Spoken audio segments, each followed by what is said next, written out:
Qu'est-ce que c'est que cet attirail? Vous parlez d'un cadeau de con? Qu'est-ce qu'on va foutre de ça? Quoi, c'est joli? Sire, est-ce que c'est bien prudent de ramener un objet démonique avec nous? Mais c'est des démons ou pas? Mais j'en sais rien, moi. Ils jouent du tambour, les démons? Et salut à tous, on se retrouve pour le 7ème épisode de Warhammer Battle Made by Amateur. Alors aujourd'hui, si vous aimez les phases de magie, vous serez déçus. Et oui, on met les démons de corne face à mes nains. Et oui, ce coup-là, je prends le rôle des nains. Je vous propose une bataille du col avec mon collègue qui a donc pris la tête des démons de corne. Alors c'est une bataille du col, autrement dit, ce n'est pas une bataille rangée faite sur la largeur de la table, mais sur la longueur. Donc un petit peu spécial, et on a mis un petit scénario, vu que je jouais nain, on s'est dit on va faire un scénario narratif. Autrement dit, c'est donc une ruine à défendre du côté des nains et une ligne de nains à passer du côté des démons. Tout simplement. Donc la ruine que vous voyez sur la droite de l'image, voilà, c'est celle que les nains doivent défendre. Si les démons arrivent au contact et à la conserver pendant un tour, ils gagnent la partie. Directement, voilà, c'est comme ça que ça se passe. Donc on va voir si le bourrinisme de corne arrive à passer la ténacité de mes nains. Les démons de corne. Alors mon collègue a pris toute mon armée. Voilà. Alors oui, c'est un petit peu bizarre comme armée, mais bon, hein, quand on voit Game Workshop qui fait des bonnes boîtes de base, eh ben, on en fait toute une armée, n'est-ce pas? C'est pour ça que c'est un full corne qui l'a pris à 2500 points. Alors, elle est commandée par un héros de corne sur trône avec la haine. Oui, voilà, le fameux booster qui donne la haine à 6 pas autour de lui. C'est assez sympathique. Ensuite, il est accompagné d'un héros de corne sur Juggernaut, qui va donner un peu plus de punch, espérons, à son blocus de 5 écarisseurs. Et un héros de corne GB. Tout nu, celui-là. 2 unités de base, le gros chausson de 29 sanguinaires pour aller avec la GB et le petit régiment de 20 sanguinaires état-major complet pour créer la surprise, on sait pas. Et enfin 4 unités spéciales, 5 écarisseurs état-major complet pour aller donc avec le héros de corne sur Juggernaut, 3 écarisseurs état-major complet et 2 fois 5 chiens de corne, sans embuscade. On avait dit qu'on s'était pas mis l'embuscade vu que le scénario est en narratif, ça aurait été un peu de la triche de mettre les chiens de corne juste dans la ruine. J'ai oublié bien sûr le duo de canon à crâne pour voir qui est le meilleur à l'artillerie, entre Korn ou Grimnir. Alors le déploiement caché de mon collègue, ça a été très simple, hein. Il a utilisé au maximum la table, autrement dit il s'est vraiment collé à sa ligne de déploiement. Il a d'abord mis son duo de canon à crâne, étant donné qu'ils sont plus hauts que ses figurines, en arrière pour bien le couvrir, pour pouvoir menacer également, je suppose, mon artillerie. Ensuite, il a placé ses écarisseurs de corne sur son flanc gauche, voilà, toujours sur les flancs, les petits groupes de 3 écarisseurs. Son énorme groupe de 5 écarisseurs plus le héros de corne sous Juggernaut, il l'a mis sur l'autre flanc. Voilà, ça je m'attendais bien à ce qu'il me fasse un petit truc comme ça. De plus, ces chiens de corne, alors le premier et le deuxième régiment de chiens de corne, et bien tout simplement, il les a mis sur la même ligne, vraiment sur la ligne centrale de ces écarisseurs. Voilà, donc des unités très rapides, tout devant. Donc c'est assez logique, hein, il envoie on va dire ses unités à 4 pattes au plus proche et au plus vite sur mes lignes. Ensuite, il a mis eh bien, son énorme blanc central, autrement dit son trône de sang avec son héros général et les 2 unités de sanguinaires, dont une avec la GB, en plein centre. Voilà, donc un vrai rouleau compresseur, une vraie armée rouge hein, devant nous là. Donc voilà pour son déploiement, très offensif. On va voir un petit peu comment on peut le contrer. Mon armée naine. Ah, j'adore la bière, donc j'adore les nains, évidemment. Alors, mon armée naine, eh ben bon, ça a été un scénario narratif. Je l'avais prévenu à mon collègue que les nains peuvent créer des héros et des unités tueuses de démons, véritablement, hein. Ils ont des unités spéciales et même des runes spéciales. C'était la première fois que je jouais cette liste-là, donc on va voir un petit peu ce que ça peut donner. À 2500 points là aussi, alors un seigneur nain, le seigneur nain toujours le même, sauf que celui-là, je l'ai équipé pour affronter les démons, c'est dégueulasse, mais bon j'ai voulu tester. Donc il a un bouclier, il a la rune qui lui donne plus 1 pour toucher et blesser contre les démons, il a plus une attaque, une rune de pierre sur son petit bouclier, l'invulnérable 4+, sur son armure, et il a également un talisman avec une invulnérable de plus contre les coups fatals, parce que je sais que Korn, tout est coup fatal. En second héros, enfin pardon seigneur, j'ai mis un tueur de démons. Voilà, j'ai jamais joué de tueur de démons, je voulais voir un petit peu ce que ça fait. Il est tout nu par contre, voilà, c'était juste pour en mettre un dans mon armée, et pour en mettre un avec mes tueurs, parce que oui, je vais jouer des tueurs.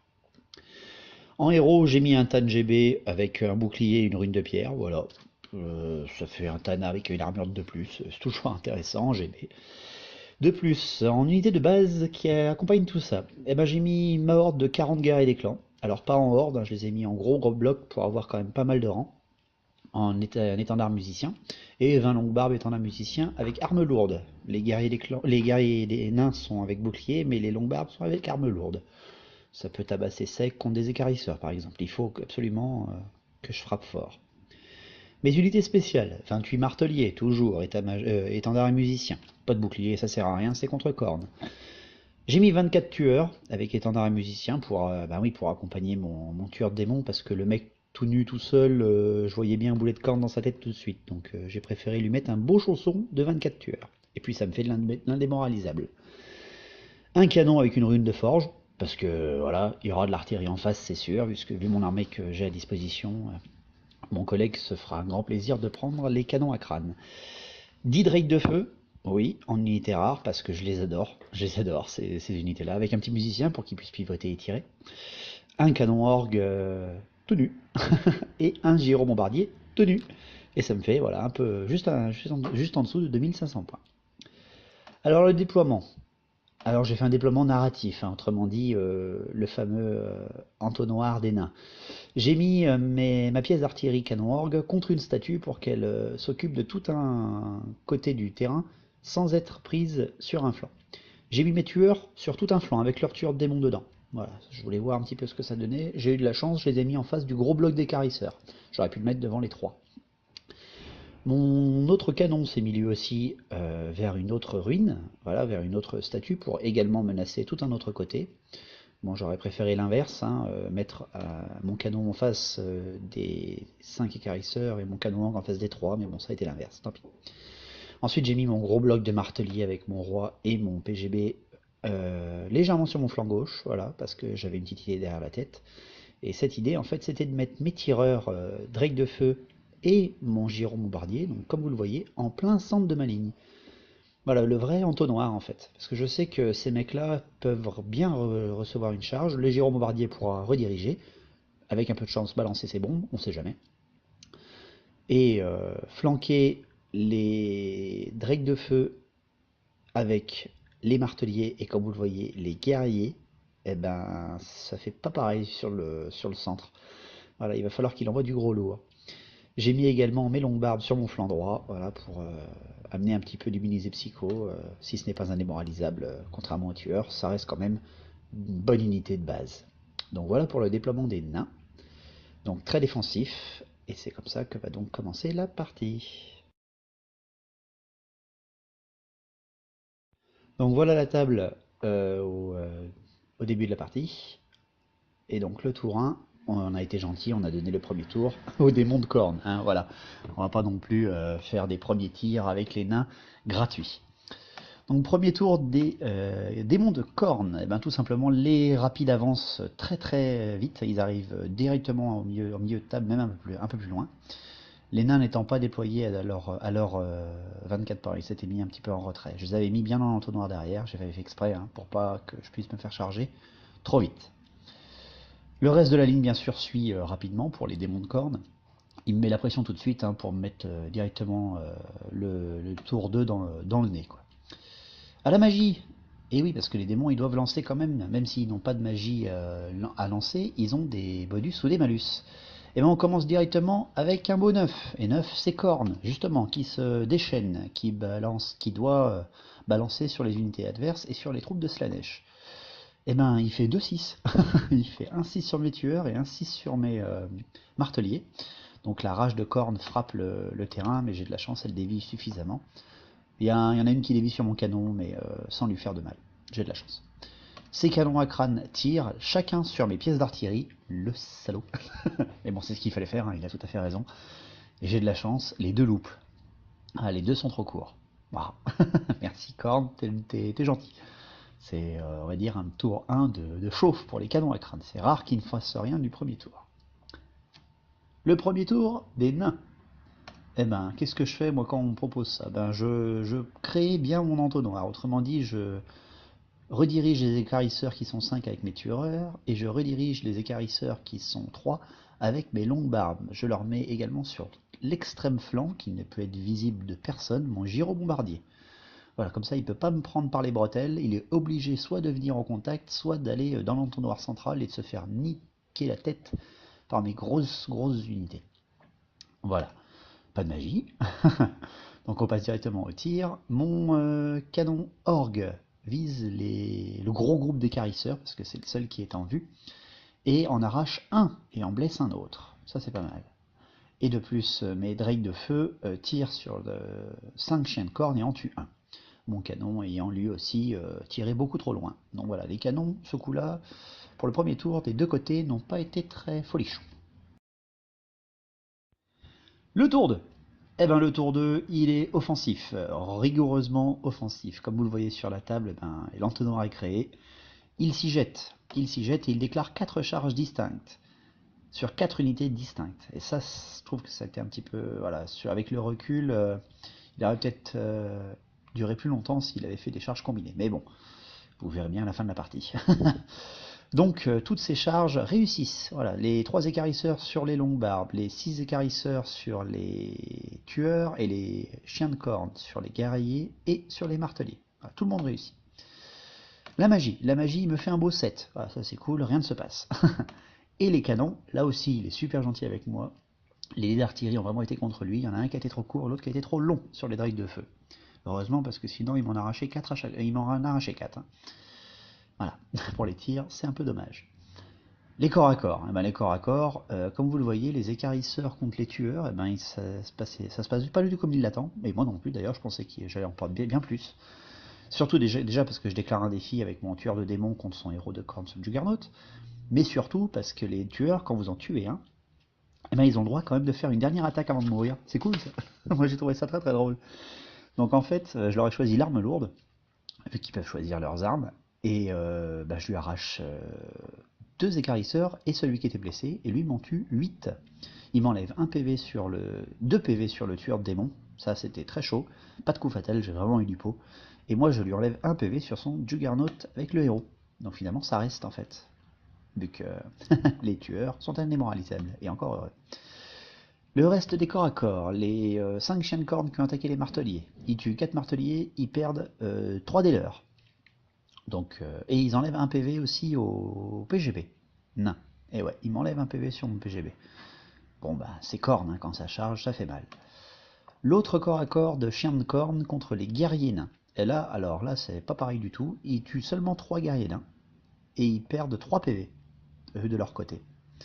Donc qu'est-ce qui se passe? Ils font un test d'instabilité, et ce coup-là, ils le loupent. Ce qui fait qu'il n'en reste plus qu'un chien avec 1 PV contre tout le monde. Et ça, c'est cool. Le dernier corps à corps du tour 2, c'est les écarisseurs, les 3 écarisseurs qui ont chargé les longues barbes. Voilà les dés. Ça, c'est les dés des écarisseurs, messieurs, dames. Voilà. C'est les dés pour toucher, je précise. Hein. C'est donc sur du 4+, avec des longues barbes. Ouais, c'est pas cool. Donc ils font rien, les pauvres. Bon, heureusement, les sanguinaires et les piétinements, surtout, arrivent à tuer 6 longues barbes. Mais derrière, eux, ils perdent 6 PV. Et ouais, frappe à force 6, les mecs, ils rigolent pas, quoi. Donc là aussi, au test d'instabilité, ça reste, heureusement pour lui. Et voilà comment se termine le tour 2 des démons. Le tour de nain. Le tour de nain, il est très simple. Ces 3 écarisseurs ont survécu aux longues barbes, enfin l'un de ces 3 écarisseurs, donc je déclare une charge de flanc avec mon gyromombardier. Bon, c'est pas fait pour, hein, mais voilà, c'est pour apporter les bonus fixes, voilà, pour être sûr qu'ils pop à l'instabilité à la fin du tour. Pas d'autre déclaration de charge, vu que les drakes de feu sont bloqués par les lignes des régiments. Donc voilà. Les tirs, je mets tout, le canon et le canon orgue sur le trône de sang avec le héros, son GG. Voilà, parce que je sais que c'est l'horreur, cette bestiole. Surtout quand ça arrive au corps à corps après plusieurs rounds de combat. Donc d'abord le canon, qui le touche et qui lui enlève 3 PV. Et enfin sur le trône, hein, et le canon orgue, qui tire lui aussi, et il doit faire 12 tirs. il fait 12 tirs sur le trône, et que sur le trône, et il arrache les derniers PV.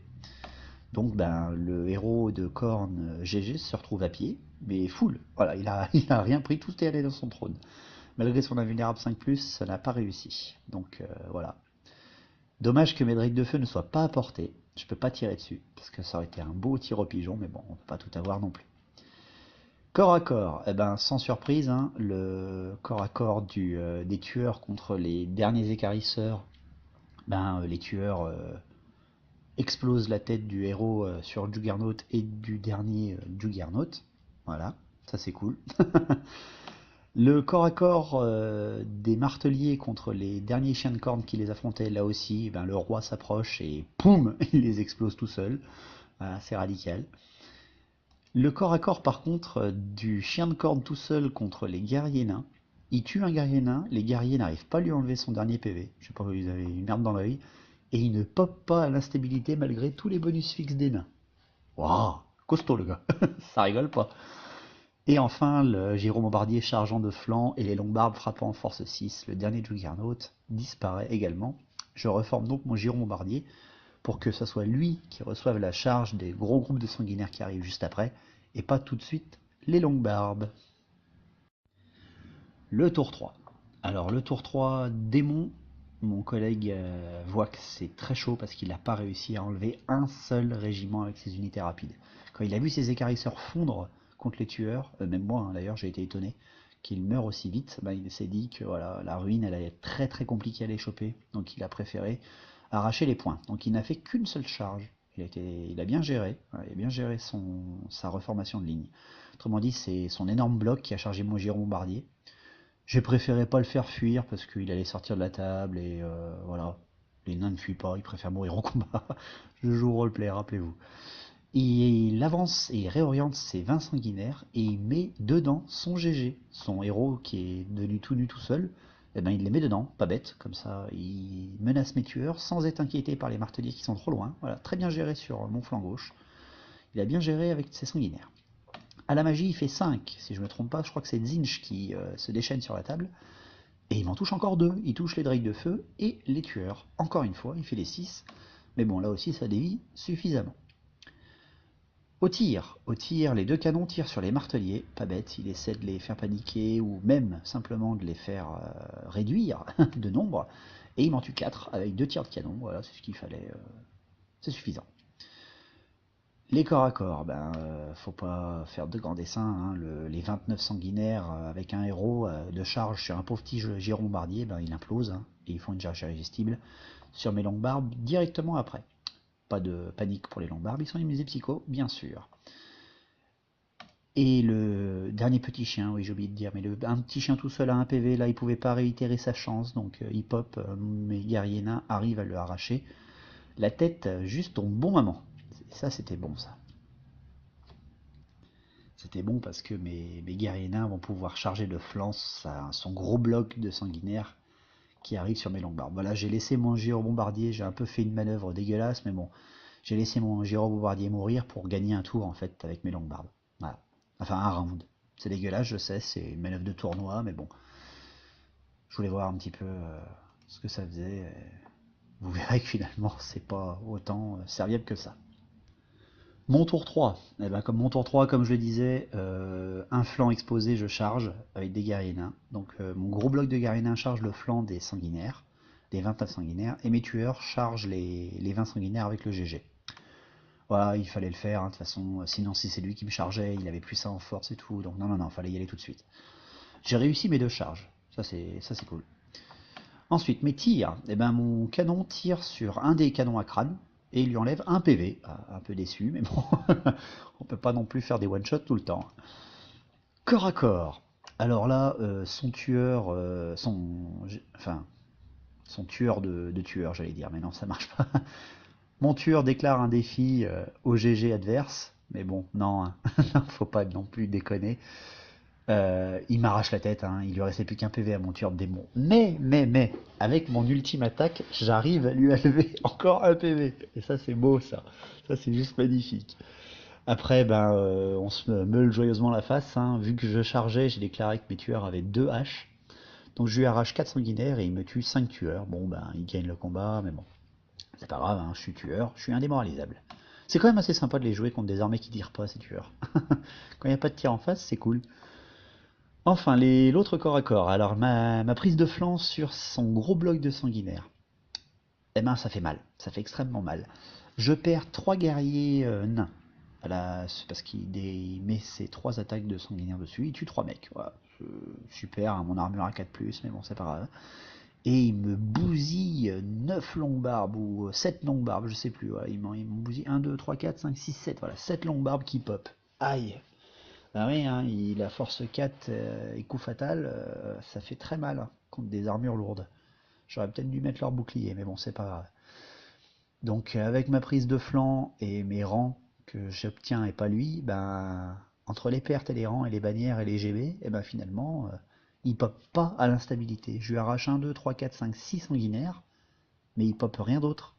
Donc finalement ça manque de punch, ça manque de punch. Donc la table, surtout de ce côté-là, est très inquiétante pour moi. Parce que je vois mes longues barbes fondre comme neige au soleil. Et je vois très bien après les sanguinaires se retourner et massacrer mes pauvres guerriers là. Enfin bon, on verra bien pour le tour 4. Le tour 4. Alors le tour 4 démon, il est très simple. Il ne peut plus déclarer de charge vu que toutes ses unités sont corps à corps ou trop loin. Donc il décide de rapprocher légèrement ses canons. Voilà, pour pouvoir certainement charger au tour 5 ou menacer mon centre et ainsi ma ruine. Et oui. À la magie, il fait 6. 6, c'est Nurgle, ce coup-là, qui s'énerve, et il touche encore les marteliers. Non mais sérieux gros, tu vas peut-être y arrêter un moment. C'est quand même rare de faire des 6 aussi souvent, mais bon. Là, ce coup-là, ils me font, alors si je me trompe pas, c'est 1 des 6 plus 1 ou plus 2 blessures. Bon, je perds 2 marteliers, mais bon, c'est sans plus, quoi. Ça aurait pu faire bien plus mal. Tire, ces 2 canons tirent encore sur les marteliers, ils m'en arrachent encore 3. Ça commence à faire. Il y a un de ces canons qui fait un incident de tir, mais son autre canon m'en arrache 3. Voilà, c'est ça. Ça fait mal. Ça fait mal. Il commence à n'avoir plus beaucoup de marteliers, ça m'inquiète un petit peu. Corps à corps. Corps à corps, eh ben, les tueurs continuent de mourir et ne tuent qu'un seul sanguinaire, mais il n'arrive pas à les arracher à ce tour-là. Enfin, à ce round-là. Je suis assez content pour ce point-là. Ils ont tenu quand même super longtemps. C'était beau. Ensuite, l'autre corps à corps, la prise de flanc de mes guerriers avec les sanguinaires. Et ben c'est toujours pareil. Il y a 2 de mes longues barbes qui survivent sur 5. Et il me tue donc 3 longues barbes et un autre guerrier. Et il ne tue que 3 sanguinaires. Enfin, je ne tue que 3 sanguinaires. Il ne perd que 3 sanguinaires en retour. Donc ben, ça stagne un petit peu. Hein. Toujours à l'instabilité, il ne pop rien du tout derrière. Parce qu'il doit faire un test de commandement, les démons. Hein. Et vu qu'il a la GB dedans, ben, il est un petit peu à l'abri en fait. C'est ça qui est un peu embêtant. Donc ça reste. Hein. Il ne perd pas beaucoup à l'instabilité, il perd rien du tout même. Et ce corps à corps stagne. Donc voilà pour le tour 4 démon. Mon tour 4, le tour 4 des nains. Eh ben le tour 4 des nains, il est très simple. Aucune charge, on avance les marteliers, on avance les drakes de feu, on avance même le canon orgue pour pouvoir fermer le centre. Pour éviter qu'il envoie ses chars dans le centre et dans la ruine. Parce qu'il aurait peut-être pu avoir de la chance, on sait jamais, ne pas laisser de chance à l'adversaire. Surtout pas quand il joue démon. La moindre faille est brutale. Donc pas de tir, parce que j'ai tout avancé où je bouche la vue. Par contre, corps à corps, là mes tueurs, ils implosent, voilà, ils ont tenu leur serment, ils sont tous morts. Ils ont quand même arraché 6 écarisseurs et une demi-douzaine de sanguinaires, voilà, et un héros. Bon voilà, je sais pas s'ils se sont rentabilisés, mais bon, ils ont occupé mon flanc gauche pendant 4 tours, ce qui est quand même beau. Donc ils meurent tous, et ils laissent ces sanguinaires, voilà, comme ça. Ils les replacent pas parce qu'ils essaient de passer par ma gauche, en fait, tout simplement. L'autre corps à corps, et ben il finit par dégommer mes longues barbes. Voilà, ça bah, c'est normal, ils étaient plus que 2. Hein. Et il me tue aucun guerrier nain par contre en retour, et moi je lui tue 2 sanguinaires. Et là, à l'instabilité, il me fait 3. Quand j'ai vu le 1, j'ai pleuré parce que si les démons font double 1 à leur test d'instabilité, ils récupèrent tous les PV perdus durant ce round. Bon, il aurait récupéré que 2 mecs, mais bon, il fait 3. Donc il tient, il ne pop pas plus de figurines. Et il se reforme pour être bien en face de mes guerriers. Et ça va faire très très mal. Le tour 5. Ah ouais, ça va vite hein, quand il n'y a pas de magie. Le tour 5, et ben là par contre, j'ai des flancs exposés, j'ai des unités fragiles vu qu'elles sont plus très nombreuses. Et ben il déclare 3 charges. Ouais, il déclare 3 charges. Les 2 chars sur le flanc de mes guerriers. Et là j'ai dit oh là là, ça y est, mon sang va lâcher. Et il envoie en plus ses 20, enfin c'est quoi, c'est 10, c'est 16 sanguinaires, enfin c'est 15 sanguinaires et leur GG contre mes 7 pauvres marteliers et les 2 héros. Voilà. Donc voilà, il essaie d'être très offensif au tour 5 pour arriver au tour 6 à l'objectif et gagner quoi. Donc il réussit sa charge avec ses sanguinaires. Par contre il y a un des 2 chars qui foire. Et ça c'était cool. Parce que ça faisait beaucoup moins d'impact. Et ça enlevait beaucoup de figurines, enfin de frappe en fait surtout. Parce que le char il a 3 attaques, les 2 sanguinaires plus ses touches d'impact, c'est quand même non négligeable sur un flanc. Magie, le bonheur, il fait 4. Et 4 c'est un malus pour les démons, ça fait passer leur invulnérable 5+, à invulnérable 6+. Au moment où il fallait pas pour lui. Mais bon, ça reste très offensif Korn, hein, ça reste brutal. Pas de tir vu qu'il a tout avancé, enfin il a loupé ses 2 charges avec ses canons, donc il peut pas tirer. Donc corps à corps, direct. Alors là, le corps à corps du centre, ben, il est... Enfin, du centre, des guerriers des clans. Non, pas des guerriers des clans, c'est des Skaven, ça. Des guerriers nains contre les sanguinaires, ben là, d'un coup, les guerriers nains s'énervent. Ils en tuent 6. Par contre, en retour, avec la charge de flanc, ils en perdent 2, 4, 6, 8... Voilà, j'en perds 9. Voilà, ça fait extrêmement mal. Je lui enlève un PV... Ah non, le PV était déjà enlevé avec le canon. Donc, je n'enlève rien sur le canon. Donc, heureusement, il m'enlève pas mon bonus de rang. Parce que là, sinon, ben, ça popait, hein, mes nains. Donc, avec l'indomptabilité et le commandement 10 relançable avec la GB derrière, eh ben, ils bougent pas, les nains. Ils bougent pas. Ils perdent la moitié de leurs troupes, mais ils bougent pas. Ça, c'est beau. L'autre corps à corps, ben, c'est le corps à corps du GG contre le GG sanguinaire. Bon, c'est un héros, hein, c'est pas un prince démon. Donc là, défi, voilà, mon collègue a dit allez, je vais arracher la tête de ton roi, je vais lui faire un coup fatal, mais bon, voilà, il avait oublié la rune invulnérable de plus. Donc ben, je lui arrache la tête, hein. C'est radical, il a plus qu'un PV. Non, il a 2 PV, mais bon, j'ai 5 attaques, je touche sur du 2, je blesse sur du 2. Donc ouais, non, avec une invulnérable 6+, il a pas tenu le pauvre, je lui arrache la tête. Le reste du corps à corps est très simple. Vu que c'est lui qui a chargé, il me fait très très mal sur les marteliers. 3, 4, 5, 6. Ouais, il m'en arrache 7. Il m'arrache 7 marteliers. Et moi je lui tue que 4 sanguinaires.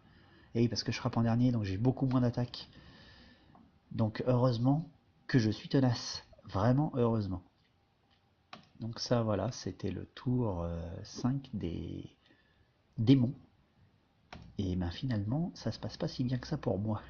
Voilà, donc j'espère que mon tour 5 va se passer un peu mieux. Mon tour 5, mes marteliers en tenue, ils sont plus que 2, avec les 2 héros, donc je vais aller au bonheur la chance. Je déclare une charge sur le flanc des sanguinaires avec mes drakes de feu. Ouais, je me suis longuement tâté hein, à déclarer une charge sur le flanc du char, enfin du canon à crâne, mais j'ai dit non, non, ils sont plus que 2 marteliers, après ils sont plus tenaces les autres, il faut absolument que j'aille sauver mon roi. Donc je l'envoie sur le flanc des sanguinaires qui affrontent mon roi. Donc j'ai réussi ma charge. Facile, hein, elle devait être à 5 pas. En tir, mon canon orgue est en vue du canon à crâne tout seul là-bas. Et ben je décide de tirer dessus. Et je lui arrache la tête. Je fais 18 tirs. 18 tirs, je suis à portée courte. Boum. Je lui dégomme la tête. Ça par contre c'était la surprise. Ça lui enlève une dernière charge au tour 6. C'était superbe. Il a dit que c'était pas possible d'avoir autant de chance. Je lui ai fait attends, on n'a pas fait les corps à corps. Et ben j'ai eu raison de lui dire attends. Corps à corps, et ben il m'arrache mes derniers marteliers. Ouais, il les dégomme. Ouais, il m'arrache la tête. Par contre, moi avec la charge de flanc hein, des drakes de feu, je lui arrache 4 sanguinaires. Et à l'instabilité, et ben, et oui, il pop. Et oui, oui, il me fait un beau 5, 6, 7, 8, voilà, l'instabilité. Je lui faisais sauter, enfin je lui ai jumelé ses bonus de rang, etc. Donc ce qui fait que son unité sanguinaire pop avec une charge de flanc de drake de feu. Voilà. Bon, tous les marteliers sont morts, ils ont sauvé leur roi jusqu'au bout, hein. Mais ça a été très long, hein. Mon PGB a plus qu'un seul PV, mon roi en a encore deux, mais bon, voilà. Tout dépend comment vont se débrouiller les guerriers nains. Et bien les guerriers nains, ils perdent encore 5 des leurs, ils tuent 3 sanguinaires. Et ils tiennent au combat. Parce qu'ils sont toujours indomptables, ils font un beau 5. Pas de problème pour eux les gars. Prêt pour le tour 6, pour la fin du match. Le dernier tour de mon collègue, il est très simple, hein. Il a plus rien à faire. Il a plus qu'à espérer gagner le combat contre les guerriers nains. À ce tour-là et à ce round-là. Parce que sinon, j'arrive et je lui décale la tête. Donc il met tout ce qu'il peut dans ces attaques-là. À la magie, il fait 11. Et là, j'ai été vraiment déçu pour lui parce qu'il aurait fait 12, il aurait gagné une unité gratuite, quoi. Mais là, il fait 11. Bon, en fait, c'est si vous avez un sorcier ennemi, vous lui faites faire un test de commandement, et s'il le loupe, il devient un sorcier du chaos. Enfin, un démon du chaos. Et j'ai pas de sorcier dans mon armée. Donc voilà, alors je lui ai fait relancer les dés, et ça lui faisait un malus, ça lui refaisait 4, je crois. Donc on a dit non, on reste sur le 11. Tant pis, voilà, j'ai voulu être un petit peu fair play, mais bon, ça n'a pas suffi. Donc il n'a pas de tir, et donc il passe directement corps à corps. Et là, c'est le bonheur pour moi, parce que il tue encore 6 de mes guerriers, mais moi je lui tue 5 sanguinaires. Ce qui fait qu'avec sa GB, il arrive quand même à tenir, mais voilà, il n'arrive pas à m'arracher mes guerriers, quoi. Il n'arrive pas à m'arracher mes guerriers à son tour 6. Ce qui fait que moi je suis prêt derrière avec mon roi, mon PGB et mes 10 drakes de feu. Voilà pour mon dernier tour. Je décide de faire la charge de l'honneur. Mes deux héros chargent le flanc du canon avec les 10 drakes de feu. Je me suis dit, est-ce que j'envoie que les héros? Non, j'envoie tout ce qu'il faut pour être sûr. Pas de magie, pas de tir. On passe directement au cac, et là c'est radical. Les sanguinaires se tournent et décalquent mon PGB, ils lui font un coup fatal direct, donc il a une grosse armure mais pas d'invulnérable. Enfin il a une parade 6+, mais bon ça passe pas. Il tue encore 4 guerriers nains, les autres sanguinaires. Par contre le régiment de guerriers nains tue 3 sanguinaires, et les drakes de feu et le roi arrachent le char. Donc test d'instabilité, et il pop à l'instabilité. Les deux derniers, le PGB sanguinaire et les deux derniers sanguinaires qui devaient rester, ou le dernier sanguinaire qui est resté, pop à l'instabilité. Donc j'ai terminé la partie sur une annihilation. Waouh. Et je m'attendais absolument pas à ça. Vraiment pas. Je crois que c'est d'ailleurs la seule fois quand j'ai pris mes nains contre ces démons de cornes que j'ai gagné avec les nains. Donc c'est pour ça... Waouh. C'était beau. Donc voilà, un 7ème rapport de bataille, j'espère qu'il vous a plu, hein. Donc un petit peu narratif, mais bon, très succinct vu qu'il n'y a pas de magie, c'est très offensif, les batailles du col, hein, toujours, hein. Même quand l'autre joueur est nain. Bon, j'étais nain, mais j'ai pas mis que de l'artillerie en fond de table avec une énorme horde et tous les héros dedans, vous avez vu, hein. Bon, j'ai mis de l'indémoralisable et des bonnes unités tenaces, mais bon, mes indémoralisables ont fait leur rôle, voilà, ils ont tenu 4 tours, c'était beau contre des écarisseurs plus des sanguinaires, voilà. Donc la victoire est facile, hein. La partie n'a pas besoin de parler des objectifs vu que l'armée démoniaque est exterminée. Donc comme vous voyez, c'est une victoire des nains, à l'arraché quand même. Donc voilà, j'espère que ça vous a plu. Il n'y aura pas trop de vidéos pendant le mois qui arrive là, parce que je retourne au boulot, en espérant avoir le temps peut-être, sur un malentendu, d'en refaire une, voilà, on sait jamais. Peut-être enregistrer aussi avec mon collègue ou avec un autre ami à moi, Julien, qui est un des meilleurs joueurs que je connais. Donc on verra. Merci à vous, et longue vie à Battle, au vrai Battle.